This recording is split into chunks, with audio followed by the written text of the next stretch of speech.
When people come and tell me that, Ustadh, I don't know what to do with my life, I say, shame on you. Allah put a ruh in you that is so powerful that the angels were told to do sajda, and you say your ruh is so weak, you don't know what to do? Why are you belittling, why are you insulting what Allah gave you? You don't have the power to figure this out? Why are you acting helpless? Why are you acting weak? What Allah gave the human being is very, very powerful.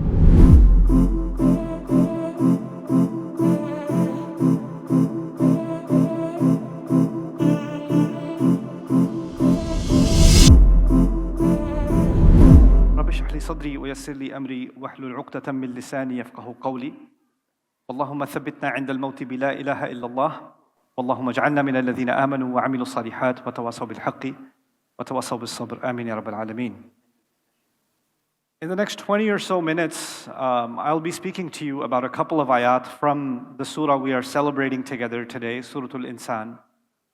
And I want to highlight just a few things that Allah has mentioned in this from an overview perspective. There are lots of places in the Quran where Allah talks about the people who will go to Jahannam and the people who will go to Jannah. And Allah describes the people of Jahannam in different ways. One of the most common ways Allah describes them is al-kafirun or al-kuffar or alladhina kafaru, those who disbelieved.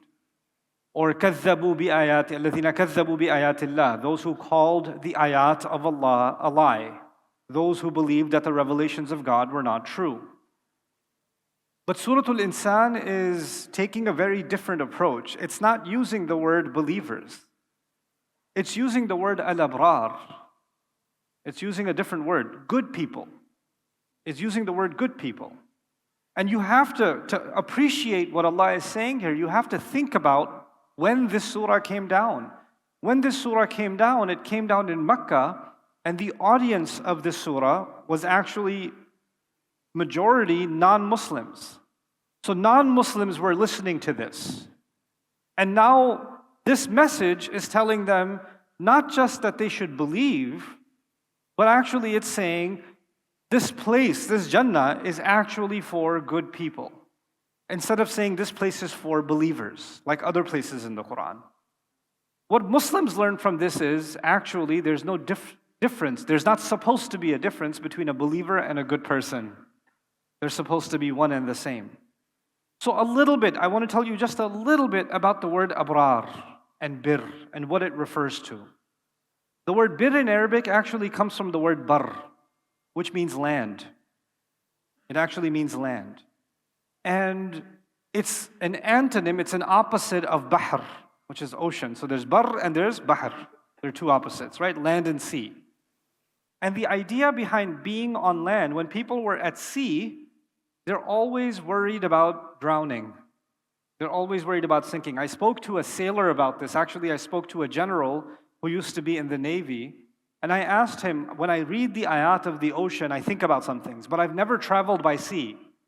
You know, the most I did was go across a river in a boat. But I haven't traveled by sea for months and months like sailors do. And I said, you've spent so much of your life out in the ocean.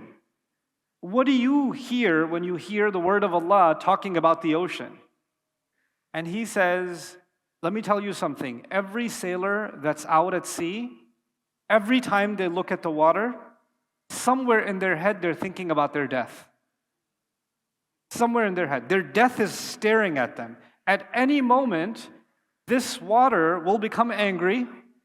At any moment, a wave can come and tip this boat over. Doesn't matter how big it is. At any moment, the color of the sky can change. The clouds can show up. A storm can begin. It is the most unpredictable, situation in the life of a sailor. And when a storm is if it's good, they're thinking about when is the storm coming. And when the storm is coming, they're thinking, am I going to survive the storm? And when the storm is over, they're thinking, when is the next storm coming? We have to prepare for the next one. So they're constantly thinking about death. You know what that means? There's a lot of stress and anxiety in the ocean. And when they finally reach land, especially in the old days, when they finally reach land, they kiss the earth. They'll hug the earth. They'll lie down on the beach. And they'll just feel the sand in their hand. Like, this is so amazing. Why? Because now they are on stable ground. They've reached stability. From this came the idea of goodness. Meaning, you're a good person because your morals are not fluctuating. You're stable. And you're doing something that puts you on firm ground. So the people that are no good are all over the place. And they can go up and down, and they can sink at any time because they're out at sea, and the people of goodness have a level of stability and calm. They have a moral standard. This is really interesting in nowadays, like the times we're living in. Because if you look at the last 30, 40 years, we don't even have to go that far back. We can go back 20 years. The world is impressed mostly with Western media. And in Western media, there was a definition of right and wrong, and what is okay and what is not okay 20 years ago, even 25 years ago, and 30 years ago. And then 5 years after that, the definition changed a little bit. Then 5 years after that, it changed again, then again. So the conversation, for example, in the world that's happening about gender right now, that conversation did not exist 20 years ago. Completely different. So what people mean, even in the West, what people mean by social justice today is completely not what they meant by social justice 20 years ago. It has completely changed. So their definition of right and wrong is like being at sea. It goes this way, it goes that way, it goes this way, it goes that way. Al-Abrar people, their definition of right and wrong is stable. They understand that Allah has given them something within them that qualifies this is right and this is wrong. And Allah is appealing to humanity and saying, when you consider the word of Allah, there is something moral inside you and there's something in the word of Allah, they will connect with each other and you'll realize this is in fact the truth. This is the goodness that you feel inside you anyway. Instead of the Quran convincing you that killing is wrong and stealing is wrong and lying is wrong and zina is wrong, etc., etc., etc., actually, in one sense, Allah's argument is you already know it's wrong. You already know. And the Quran is only confirming it. It's actually only confirming what human beings feel inside of them anyway. I was really interested in this question of goodness. Because different societies should have different definition of goodness. We're Muslim, so we have our own definition of what it means to be a good person. But a Christian might have a different definition. The Aborigines in Australia may have a different definition. The Hindus may have a different definition. The Buddhists may have a different definition. And though all of them have different belief systems, one of the most interesting things throughout history is nobody said killing is good. Nobody said stealing is good. Nobody said lying is good. Nobody said cruelty is good. Nobody said impatience is a good thing. Nobody said mocking someone else is a good thing. Nobody said arrogance is a good thing. Nobody said being ungrateful is a good thing. Their definition, across cultures and across religions, it seems, even though these cultures sometimes have nothing to do with each other, there are some basic values that they all somehow share. Where did that come from? The anthropologist will tell you, we developed these values over time, but if we developed them over time, then some societies should have different values that they developed over time. Some others should have different values that they developed over time. But at the core of humanity, there is a basic understanding of morality that everybody understands. Everybody. Allah put rahmah inside every human being. Doesn't matter if you're a Hindu, or you're an atheist, or you're a progressive, or you're left wing, or you're right wing. It doesn't matter. If you're walking down the street and you see a child got hurt, immediately nobody will look at that and say, good. Nobody will look at that, and say, that's great. I wish more of that would happen. Nope. Except in one country we know now. Right? But any decent human being will look at that and say, I should help that child. I should find out if they're okay. If you're walking in the mall doing your shopping and an old lady just fell down, you're not going to check their religion first.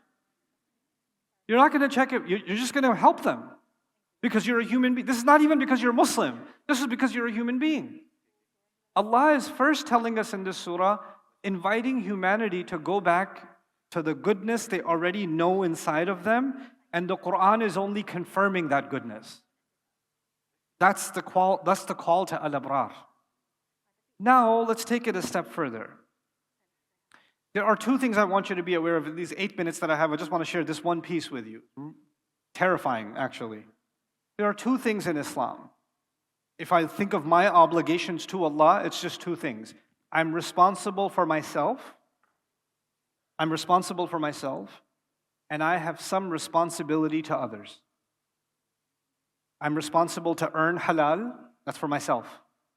I'm responsible to pray, that's for myself. I'm responsible to be truthful, that's for myself. I'm responsible to be grateful, that's for myself. This is what, at least, there are obligations or responsibilities I have that apply to myself. But there's another part of my religion where I owe something not to myself, but to others.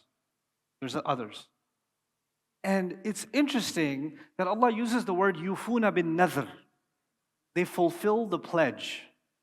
Describing good people, Allah says, I'll translate in simple English, they fulfill the pledge. What is the pledge? Without going into a deep dive. One meaning of the pledge is, we made a pledge to Allah when Allah created us. Alastu bi rabbikum qalu bala. Am I not your Rabb? We all said, yes, we pledged to Allah that He's our Rabb. Which means, we told Allah, we promise that we will take care of our responsibility. But I said there are two parts. There's the responsibility you owe to Allah for yourself, and there's another responsibility for others. Nadhr has another meaning. Nadhr means you came up with a promise, you came up with a commitment you made to Allah. Let me explain nadhr in easy words for you so you understand this concept.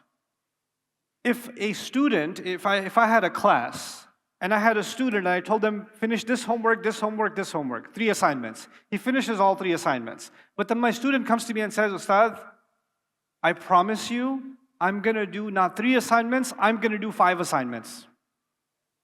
I didn't ask. I only asked for how many? 3. When he's doing 3 assignments, he's doing ita'ah. He's obeying me. But when he says, no, I promise you, I pledge to you, I commit to you, I will not do 3, I will do 5. That's nadhr. The nadhr didn't come from me. It came from the student. It was initiated by the student. They said, I'm going to do it. And if you understand that meaning in this ayah, one part of the nadhr is, we made a pledge to Allah that we will obey Him. But then we went out of our way. Some people went out of their way. They joined this ummah. And when they joined this ummah, they made a pledge to Allah that they will represent and they will bring goodness to the rest of humanity. It's not just about me. I'm going to help others too. I'm going to bring khair to the world too. Kuntum khayra ummatin ukhrijat linnas. We made an additional promise to Allah. Not just about, so now, if you understand that meaning, I've made a commitment to Allah that my life is not just about me. My life is not just about, I better make sure I eat halal chicken. My life is not just about, I better get married and not be in a haram relationship. My life is not just about my family, my needs, my requirements, my sharia, my fiqh. No. My life is also about what am I going to do for others. And that meaning is then reinforced in the next ayah. وَيُطْعِمُونَ الطَّعَامَ عَلَى حُبِّهِ مِسْكِينًا وَيَتِيمًا وَأَسِيرًا. By the way, before we go to that ayah, just look at this ayah. يُوفُونَ بِالنَّذْرِ. They fulfilled the pledge. Now they made a promise to Allah, and now they're doing everything they can to fulfill that pledge. But can everybody fulfill that pledge the same way? If Allah gave you the ability to teach, then you can fulfill your pledge by teaching. If Allah gave you the ability to fulfill, Allah gave you a really good business mind, you're very good at building a business, then you will fulfill that pledge by creating halal businesses and halal work opportunities, and other people can earn legitimate rizq, and you can benefit your society and the economy and the society by creating more businesses. You're fulfilling the pledge. If somebody else is an amazing writer and they can contribute in the space of writing, if somebody's a filmmaker, if somebody is they're a doctor, whatever talent Allah has given you, you have to figure that out. Because according to the ayah, you made the pledge. You can't come to me anymore or anybody else and say, Ustadh, I don't know what I'm good at. Please tell me. When people come and tell me that, Ustadh, I don't know what to do with my life, I say, shame on you. Allah put a ruh in you that is so powerful that the angels were told to do sajda, and you say your ruh is so weak, you don't know what to do? Why are you belittling, why are you insulting what Allah gave you? You don't have the power to figure this out? Why are you acting helpless? Why are you acting weak? What Allah gave the human being is very, very powerful. It's not something small. It is not something small. It's so powerful that while every other creation of Allah just obeys Allah, this creation of Allah went and made a pledge to Allah that they want to do more. That's how powerful this thing is. So stop acting helpless. I don't know what to do. Maybe you're not being tough with yourself. Maybe you're not asking yourself that question. And whenever somebody does come to me, I'm nice, mostly. Somebody comes and asks me that question, what should I do? I say, I'm going to come back to Malaysia next year, inshallah, and I'm going to see you, and you're going to tell me how you answered that question yourself. If you have any respect for the work that I do, or I've benefited you in any way, then you will answer that question, and you will come and tell me how you answered that question yourself. And not from me, from you. Yufuna bin nadhr. But they're terrified also. This is the last thing I'll share with you. They're terrified also. You know the description of Jahannam and the Day of Judgment, there's many descriptions. You know what the description is in this surah? كَانَ شَرُّهُ مُسْتَطِيرًا. Its evil is mustatir. You know what mustatir means? Mustatir, the Arabs used to say, istatara saif. When the sword is inside the cover, and they pull the sword out, that act is the pulling out of the sword from the cover, that's called istitara. Kana sharruhu mustatira means they are afraid of a day when the evil of that day is going to come out like the sword comes out of the shield, of the cover. Meaning it's already there, it's just waiting to come out. And now what is the connection between their pledge and the sword? The Day of Judgment, what's the connection? I made a promise to Allah, and the sword has already, every day that passes, the sword is coming out more and more and more and more and more, which is Judgment Day. I better hurry up and fulfill my pledge because I'm terrified there's a day coming where the Day of Judgment will be completely out. It'll be in front of me. So what do? This is the last thing I'll share with you. In the next ayah, you find that they fulfill their pledge by doing something for others. وَيُطْعِمُونَ الطَّعَامَ عَلَى حُبِّهِ مِسْكِينًا وَيَتِيمًا وَأَسِيرًا. They feed others out of love of it or out of love of him. There's two meanings. They give others food even though they love food themselves. That's one meaning. So in other words, they don't just become consumers. Mine. Now they're like, I love this, but because I love this for someone else. I want others to have it because I like it so much. Their mindset changes. Their thinking, helping others actually makes them happy. Not shopping makes them happy. Shopping for others makes them happy. Not eating makes them happy. Like, I love this burger. This is my favorite burger. You know what يُطْعِمُونَ الطَّعَامَ means? When you give someone else your favorite burger and you see the smile on it, now I'm happy. Because ala hubbihi, I love it, but now I want others to have what I love. And another meaning of that is out of their love of Allah. They just want to help because of the love of Allah. For the young people here, just understand, you might hear, we have to provide a service, we have to do something for the ummah, we have to do something for humanity. But nowadays, a lot of people that think they're doing something for humanity are still doing something for themselves. I want to create content for the ummah, but I just want to make sure my channel is growing, and I find enough sponsors, and fi sabilillah, and I want to make sure the right filters are on. Fi sabilillah. I'm helping humanity with this filter, right? So you're telling yourself that you're doing this for others, but actually it's still an expression of love for yourself. I have to be careful of that. You have to be careful of that. وَيُطْعِمُونَ الطَّعَامَ عَلَى حُبِّهِ. Last thought of this, I know my time is now up, is that when I give, Allah says they give food. They give food.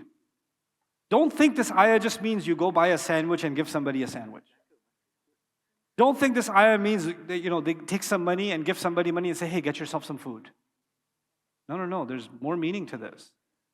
The deeper meaning here is, if I went to someone, I went to a man who was hungry, I went to a woman who's starving, instead of giving them food, I taught them how to fix a car.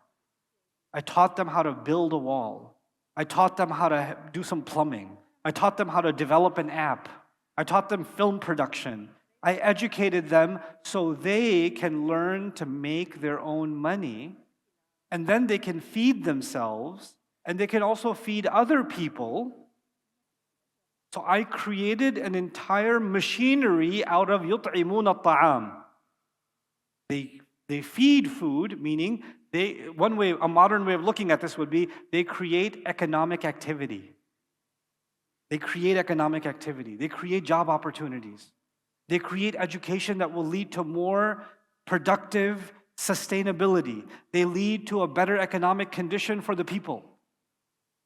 And as they do that, this is actually يُطْعِمُونَ الطَّعَامِ. You know what that means? That those of you that are thinking about starting a business, right? If you're thinking like the American capitalist, you want to start a business and make as much profit as possible. If you're thinking يُطْعِمُونَ الطَّعَامِ, you will make profit for yourself, but one of your main goals is you want your employees to have decent salaries, and you want them to have good housing, and you want them to have a good Islamic environment in your business, and you're actually feeding their bodies and their souls and their families and creating a sadaqah jariyah for yourself and them.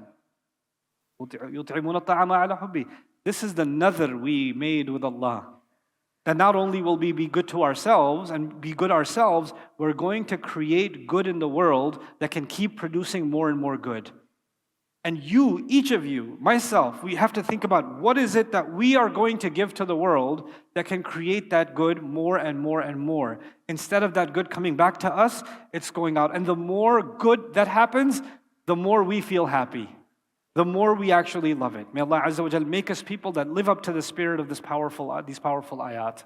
And may Allah Azza wa Jal make the audience here especially, and those that are watching online, may Allah make this message something that allows you, Allah blesses you, to create a lot of good in this life for yourself and for others that benefits you in both worlds, this world and the akhirah. Barakallahu li wa lakum.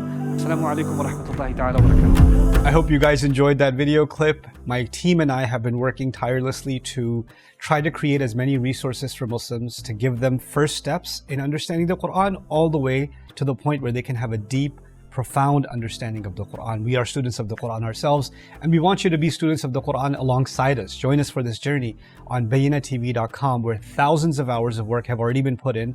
And don't be intimidated, it's step by step by step, so you can make learning the Quran a part of your lifestyle. There's lots of stuff available on YouTube, but it's all over the place. If you want an organized approach to studying the Quran beginning to end for yourself, your kids, your family, and even among peers, that would be the way to go. Sign up for BayyinahTV.com.